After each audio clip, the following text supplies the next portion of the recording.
Hello to all of you, this is Dr. Dhaval Maheta and today's discussion topic is factor analysis in R. Basically, the factor analysis technique is considered to be the data reduction technique in which we reduce a large number of variables into the fewer number of factors.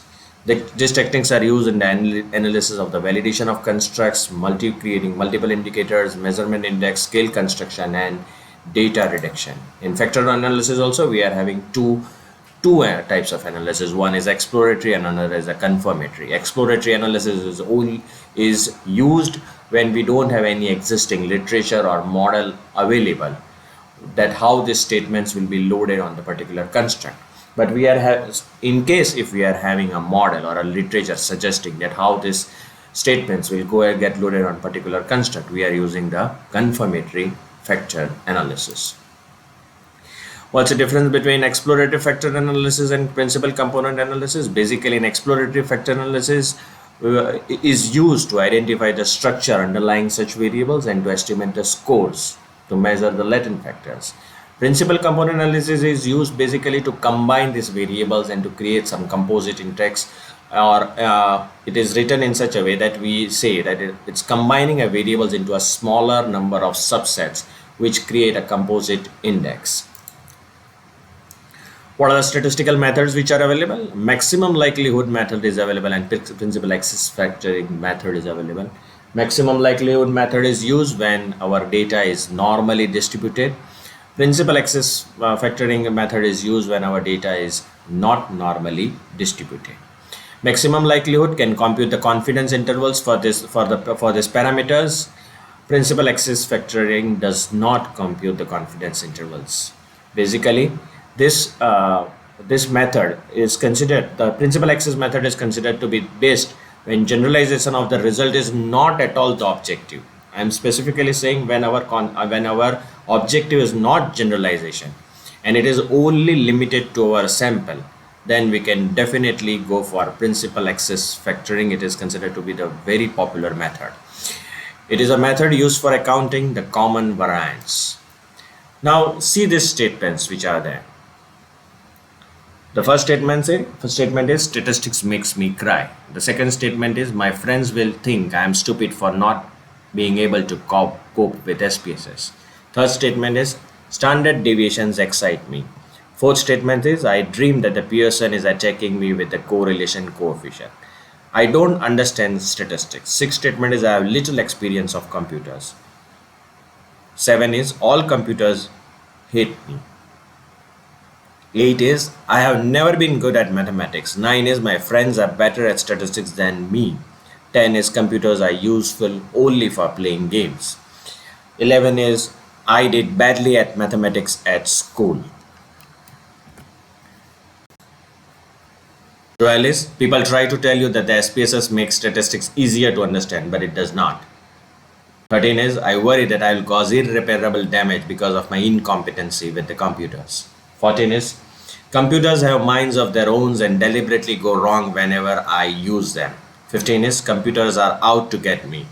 16 is I weep openly at the mention of central tendency.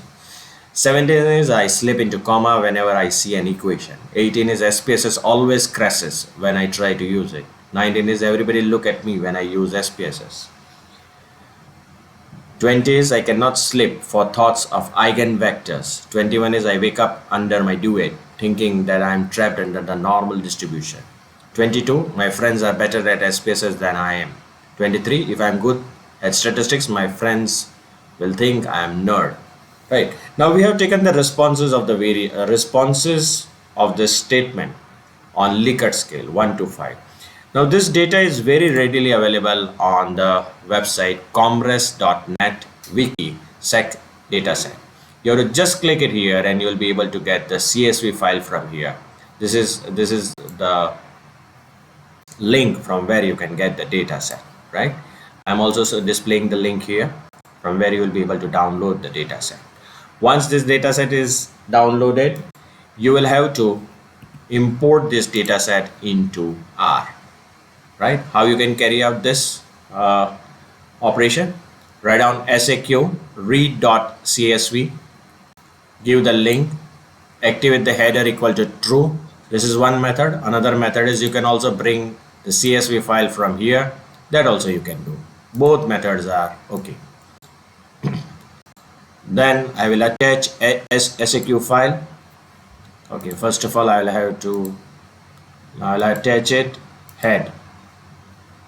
Now these are the responses given by these respondents on the statement Q01, Q02, and they are on 1 to 5 Likert scale, right? First of all, we will carry out the Cronbach Alpha analysis. Now, one thing which we should do before doing the factor analysis is that are these statements, can we carry out the factor analysis or not? So for that, some tests are that which we will have to perform, and if we get the green signal from this test, then only we will proceed for further analysis. And one of the tests is Cronbach Alpha. Why it is used? Let's understand. Basically, Cronbach Alpha works on the correlation. It is a measure for internal consistency or the reliability of the data. Its range is between 0 to 1. Researchers recommend that the value of alpha coefficient should be in the range in between 0.65 and 0.8. If alpha is equal to 0, it means that these scale items are entirely independent of each other. They are not at all correlated, and therefore they don't share any common covariance. And as alpha goes on increasing, it means that there is some correlation among these statements and they share some common variance among them. So the desirable ranges, it should be above 0.65. So let us see if we are getting this in our data set or not. You can activate the alpha, or rather the alpha command will get activated if you are having the library psych. We have talked about this, how to install any library.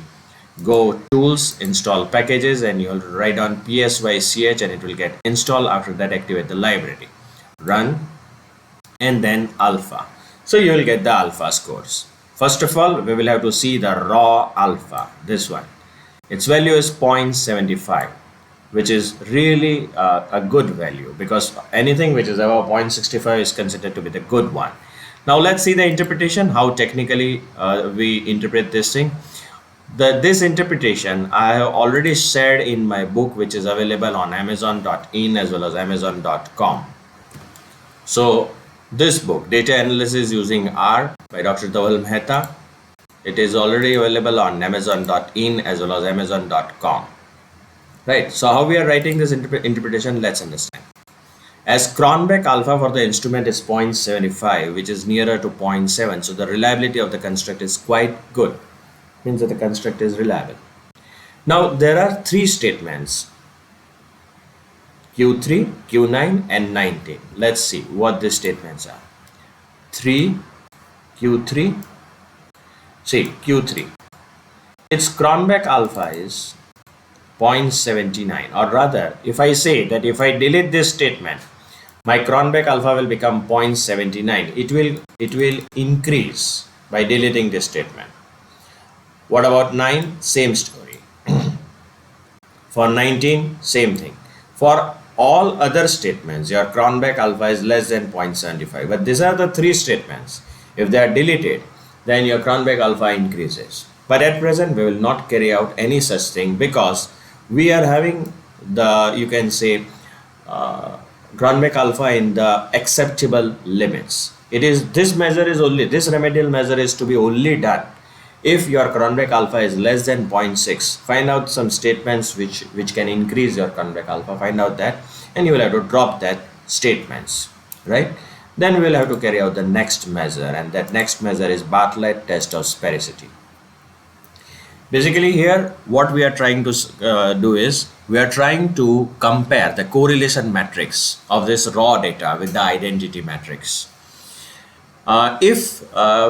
If there is no correlation among the statements, then what will happen? Your observed correlation matrix will be exactly like your identity matrix. The null hypothesis is the observed correlation matrix is identity matrix. The alternative hypothesis is observed matrix is not an identity matrix. So the desirable thing is that we should be rejecting the null hypothesis, then only we will be in the position to carry out the factor analysis. Okay, let's go there and try to run this. What is the command line? Command line is cortest.bartlett saq. Run it. Then KMO we'll see later on. You will have to see the p-value. If your p-value is less than 0.05, you can say that your observed correlation matrix is not an identity matrix. It means that there is some correlation which is existing among the statements, and they are sharing some common variance. Let's proceed further. Then we will have to carry out the next test, which we have to carry out is a KMO, that is a Kazan-Miaulkin measure of sample adequacy. Basically, this test is conducted to ensure that the data which we are having, is it adequate to carry out the factor analysis or not. The recommended value for the KMO is above 0.6. This is what has been given by the authors, that if your KMO is above 0.6, then you consider it to be a mediocre. Then if it is between 0.7 to 0.8, it is middling. 0.8 to 0.9 quite meritorious, and 0.9 to 1 it's considered to be marvelous. So first of all, let us try to run this analysis in R. We'll have to simply write down KMO into bracket the data frame SAQ, and what we get is overall MSA is, that is 0.93, which is considered to be quite good, right? Now one more thing which you have to observe is that for individual statements, all of them have the KMO which is more than 0.6, which is also very good. So the interpretation is that the data is adequate for carrying out the factor analysis. So Cronbach Alpha, the Bartlett test of sphericity, KMO, all of them are supporting that we should do the factor analysis on this data, right? Now, how many factor solution we want? So for that, there are some another types of test. One of the test is parallel lines. That is determining number of factors using the parallel lines, and the command line is fa.parallel. Interpretation is quite simple. I'll use the command line fa.parallel SAQ. On right hand side, it will give me the output. Now here you will have to see this eigenvalue 1. How many crosses are there above eigenvalue 1? So you will find that there are 4 crosses. It means that we can divide this statements, the 23 statements, into 4 factors. 4 factor solution is the best one. So this is first method by which we can find out at which how many factor solution is best. The another method is very simple structure analysis. The name itself is very simple structure analysis, VSS analysis. The command line is VSS SAQ, and when I'll run it,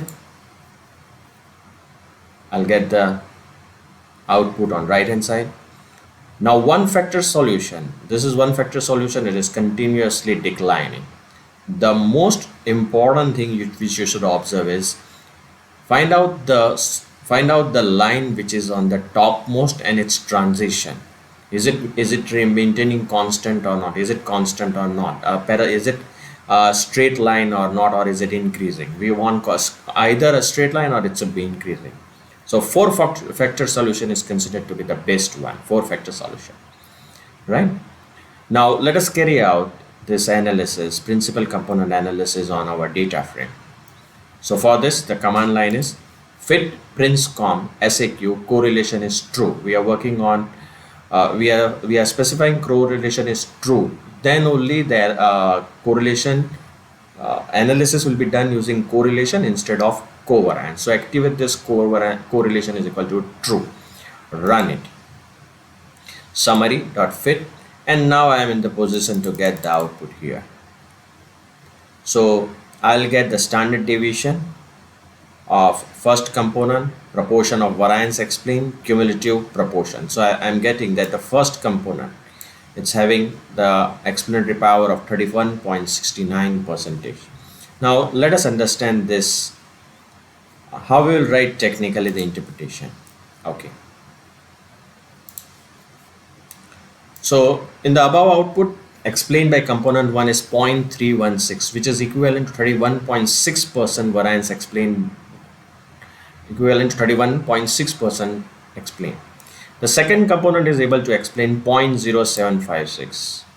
Yes, it is 0.0756, means its explanatory power, that's the second component, is only able to explain 7.56% variance. The cumulative explained by 4 components. Cumulative, we will see the cumulative figure. This one, cumulative proportion, this one, 0.503. It is 50%, explained by all these 4 components, right? To carry out the further analysis, we will have to use some more packages. Now, let us run one more command, loadings into the bracket fit. So now it will give me the what is the loading on each factor. The important thing which you have to see is that you are getting the loadings 1, 1, 1. So to get the proper result, we will have to use some more, you can say, advanced package, which we'll see later on. Now let us run plot fit. On right hand side, I'll get the kinged demand curve. Oh, sorry, kinged curve, not demand curve, sorry, kinged curve. The curve is kinged, the elbow shaped. So basically, wherever there is a kinged, or we'll have to find out, see this, wherever this one line is crossing, one line is dissecting, how many factors should be considered. So when I draw this, when this one line cuts, so 4 factor solution is considered to be the best one, right? Now I'll plot this, where I'll get the variances explained by each component, component 1, component 2, component 3, component 4. When I'll run the biplot, it will also give me the structure. Basically, here it's very clumsy. In the advanced packages like a factanal package, which I am going to discuss later on, it will give me a very clear cut image. Here there is some overlapping is there. Basically what this indicates, let's try to understand.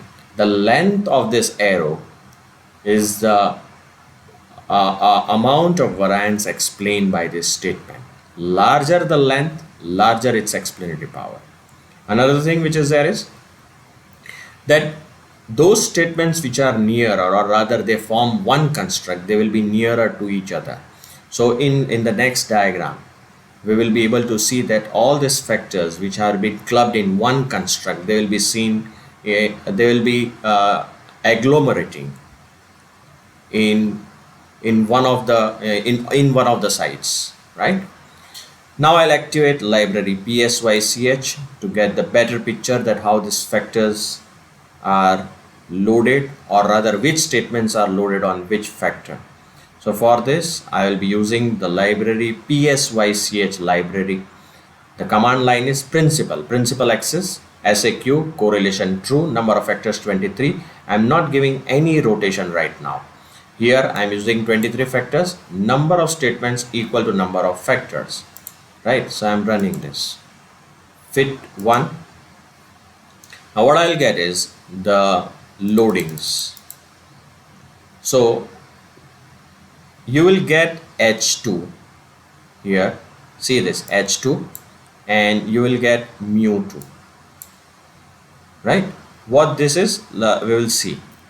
Now the first factor is able to take the units 7.29 out of 23. 7.29 units it is able to explain out of 23, right?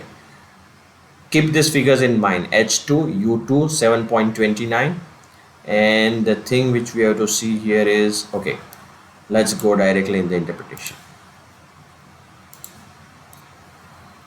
The explained variance by factor 1 is 7.29 units of variance out of possible 23. 23 statements are there, which is equal to 7.29 divided by 23. So 0.32. So the first factor is able to explain 32% variance, right? The second factor is having the unit as 1.74. Let us confirm, is it the same thing? 1.74. Yeah, it's 1.74.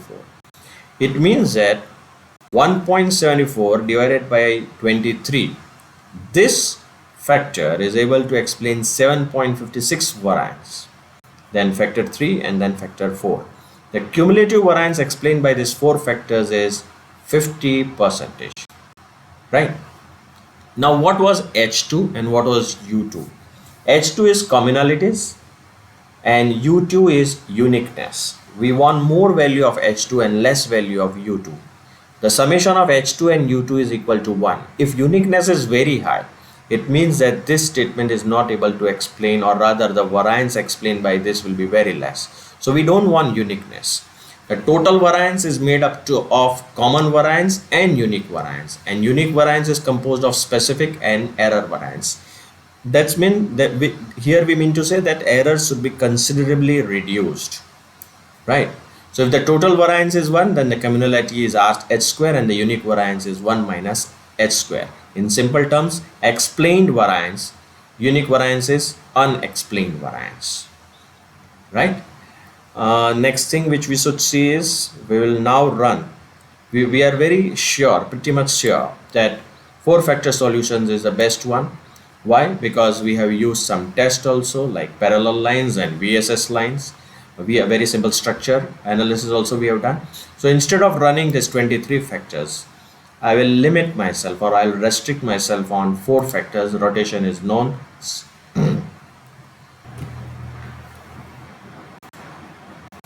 Okay, let us run this. Fit.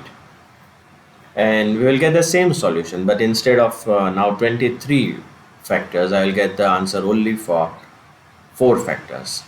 Everything remains same: PC1, PC2, PC3, PC4. Now this PC1 is basically the factors on which some statements will be loaded, right? There will be some statements which will be loaded, which we can definitely find it out from here. It's possible to get it from here, but we will use some advanced commands to get a proper output, and for that we will be giving the rotation varimax. But before that, let us generate some plots which will clearly indicate that which statement is getting loaded on which construct. On right hand side, we are having fa.plot fit2.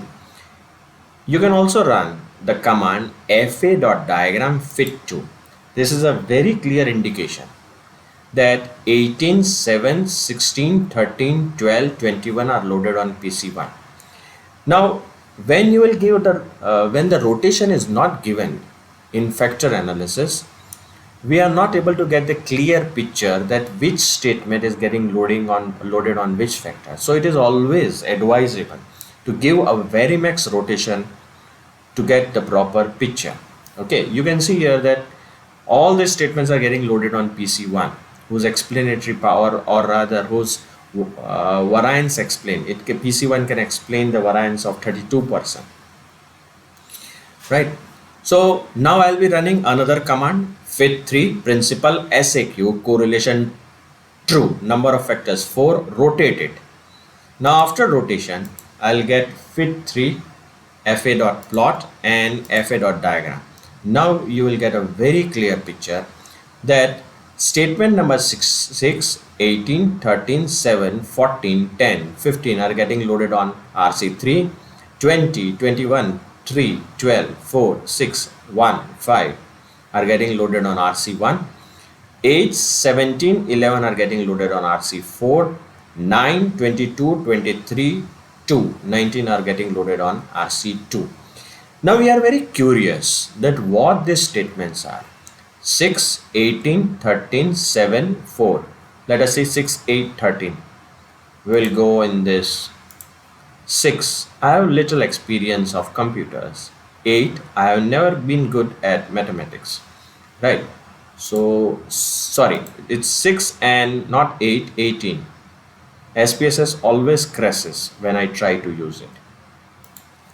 Now, I have already clubbed these statements, and Just see the statement here. I have little experience of computers. SPSS always crashes when I try to use it. I worry that I will cause irreparable damage because of my incompetency with computers. All computers hate me. Computers have mind of their own. Computers are useful only for playing games. Computers are out to get me. Now, if I want to give the common name, which is known as a construct, which is known as a factor, so the all the statements will have one common name, and that name is fear of computers.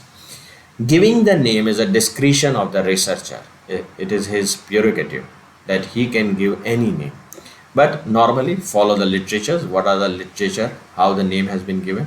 And more or less this name should be in such a way that it can represent, it can consider all the statements, or it can represent all the statements, right?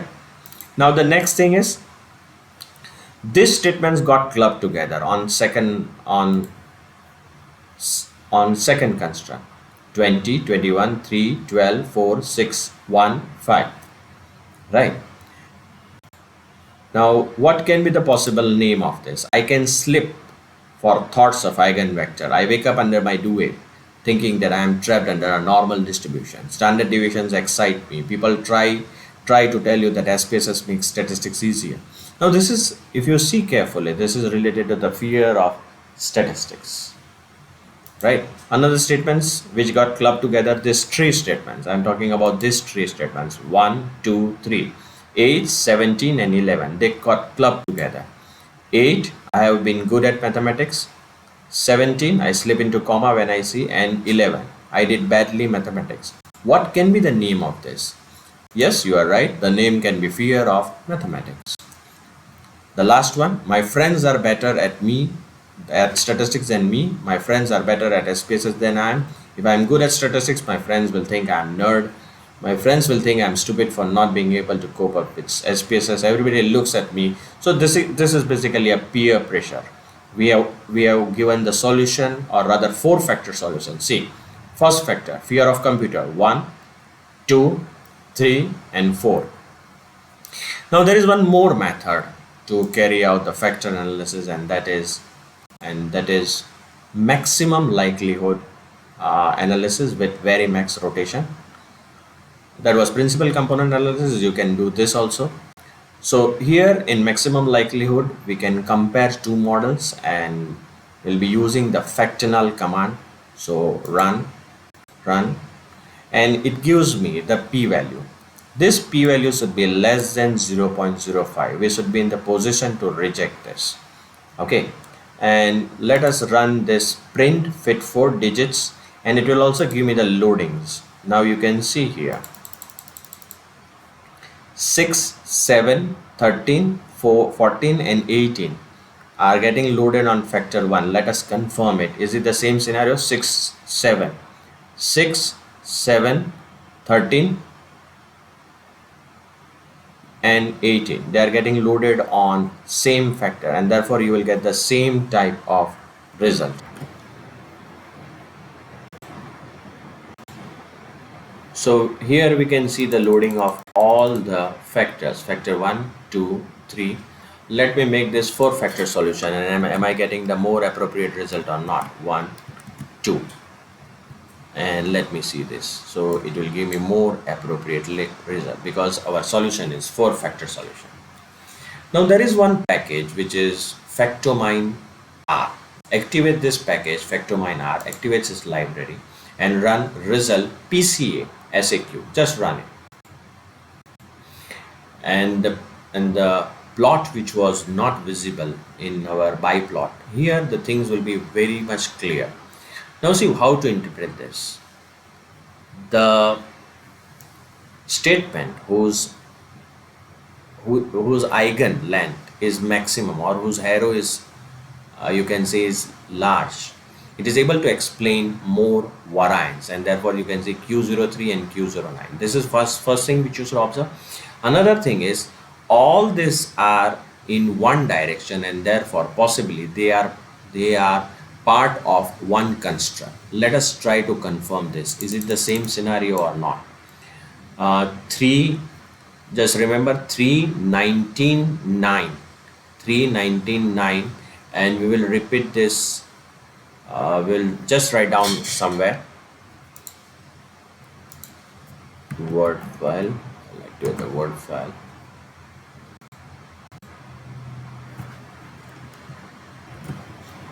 So what is our output? Let us 319, 22 and 23. Let's go 3. Standard deviations excite me. 19. Everybody 19. Everybody looks at me when I use SPSS. Okay. 2. My friends think I'm not I think I'm stupid for not being able to cope up with SPSS. So more or less your this result will be same as this result when it will get combined. FA dot diagram fit 3, it will be same, right? All these codes are available in my book, that is Data Analysis Using R, which is available on amazon.in, amazon.com. Kindly subscribe to my channel. You can follow me on LinkedIn and Twitter also. Thank you.